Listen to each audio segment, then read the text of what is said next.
Bem, pessoal, vamos aqui para mais um conteúdo de química do primeiro ano, que são separação de misturas no nosso cotidiano, algumas aplicações, tá bem?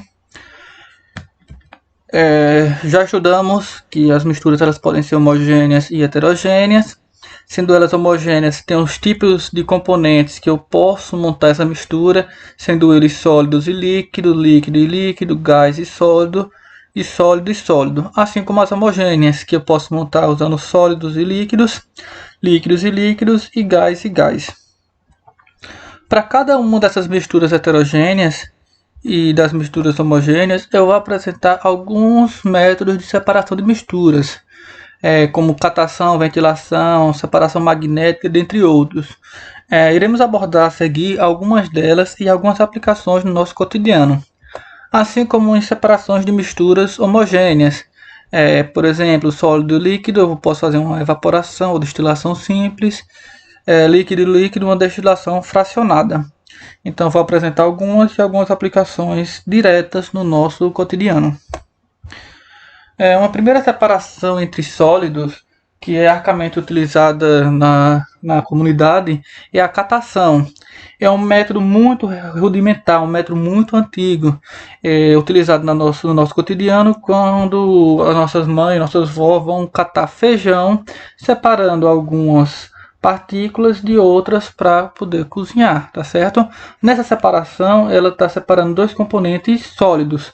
Por exemplo, pedra, casca, algumas coisas do tipo, ela vai retirar, deixando somente o feijão.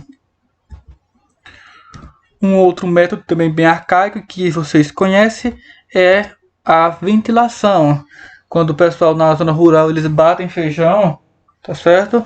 Fica pelos presentes ainda no feijão. Então o que é que eles fazem? Pegam uma peneira e ficam jogando esse feijão para cima. Quando tem a ventilação do ar, ou seja, a passagem do ar, ele vai levar consigo esses restos de materiais mais leves que fica presente no feijão, tipo os pelos, restos de palha e tudo mais. O mais denso vai ficar e o menos denso, mais leve, o vento vai levar. Um outro método também é a separação magnética. Todos esses que eu falei até então, separação entre sólidos. A separação magnética, você irá utilizar um eletroímã, tá certo? Como mostra aqui a figura. E esse ímã, ele vai atrair a parte metálica presente no material. Ele é muito utilizado aqui em ferros velhos, em indústrias, por exemplo, do corte de cana, que é para retirar algum metal presente naquele estudo, naquela análise que ele for fazer, tá certo? Ele também pode ser conhecido, você pode ver em algumas questões, como imantação. Peneiração ou tramização. Essa peneiração você utiliza muitas vezes na cozinha, suas mães, na hora de produzir um suco, tá certo? Seus pais, se alguém trabalhar de pedreiro em casa, na hora de peneirar a areia, porque isso ali ele vai separar partículas maiores de partículas menores. As que apresentam uma maior granulometria, ou seja, um maior comprimento, eles vão ficar retidos na peneira, e os que apresentam uma menor uniformidade, elas vão passar pelos poros do equipamento. Levigação. Não sei se vocês já assistiram esse episódio do Pica-Pau, que ele está ali em um rio tentando coletar ouro. Nesse processo aqui, ele tem essa recipiente aqui, tá certo? Onde o ouro, por ele ser mais denso, ele vai ficar retido no fundo do recipiente, e a areia, outros componentes que ele pegar nesse rio, a água vai levar devido à sua densidade. Evaporação, ela é muito utilizada no Rio Grande do Norte para a produção de sal, tá certo? Tem as salinas lá na região, eles juntam em diversos tanques, como pode ver aqui na figura, e deixa toda aquela água evaporar, restando somente o cloreto de sódio. Esse processo de evaporação ele também pode ser definido como cristalização.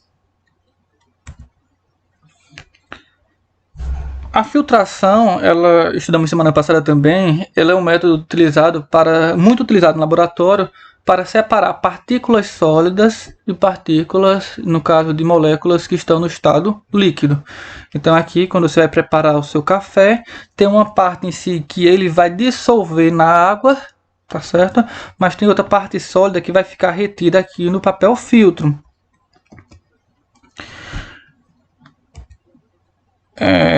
Continuando, semana passada nós estudamos esses 3 métodos. A decantação, que no caso são separação entre líquidos com densidades diferentes e esses líquidos não se misturam.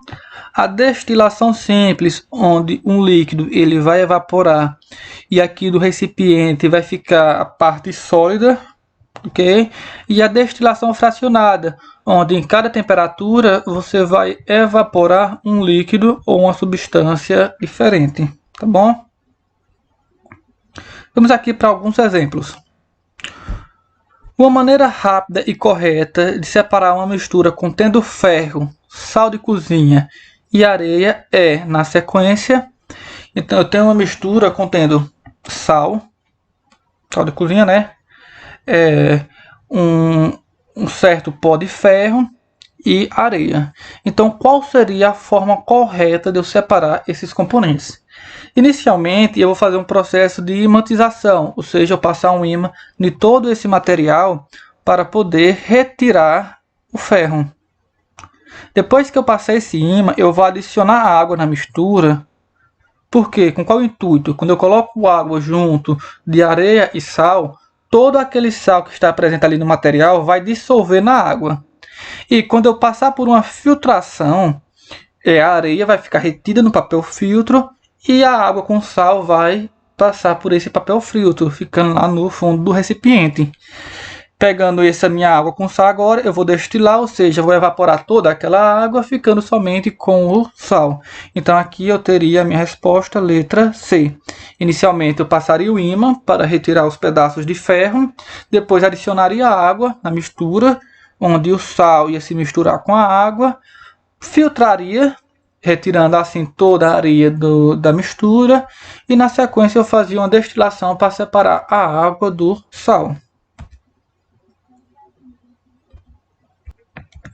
Segundo exemplo, tem-se os seguintes sistemas: areia e água, álcool e água, sal de cozinha dissolvido em água.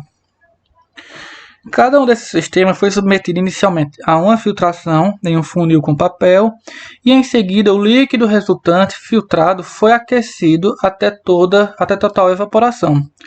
Pergunta-se: qual sistema deixou um resíduo sólido no papel filtro após a filtração?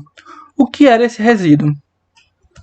E alternativa B, em qual caso apareceu um resíduo sólido após a evaporação do líquido?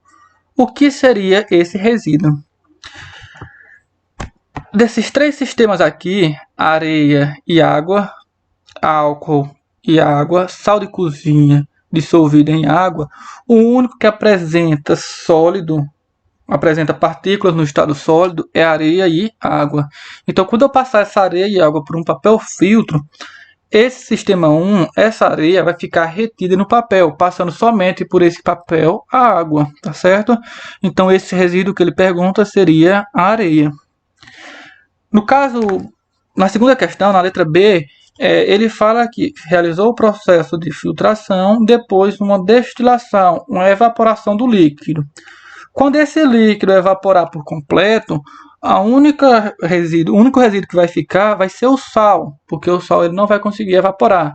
Na mistura 2, quando eu tenho aqui água e etanol, os dois eles vão evaporar junto, porque os dois apresentam uma baixa temperatura de ebulição. Já no terceiro caso, onde eu tenho sal de cozinha dissolvido em água, esse sal de cozinha ele não vai conseguir evaporar, devido à sua alta temperatura de ebulição. Só vai evaporar a água, ficando o sal. Irei passar para vocês um vídeo explicando uma atividade prática para vocês fazerem em casa, que é a dissolução fracionada. Iremos montar um sistema com sal e areia, uma colher de sal e uma colher de areia. Essa areia pode ser substituída na sua casa por cuscuz, tá certo? Nessa mistura eu vou pedir que vocês adicionem um copo de 250 ml de água. Ao adicionar essa água, você vai passar por um processo de decantação inicialmente, ou seja, você vai deixar que todo o cuscuz ficar embaixo do recipiente e a água com sal aqui em cima.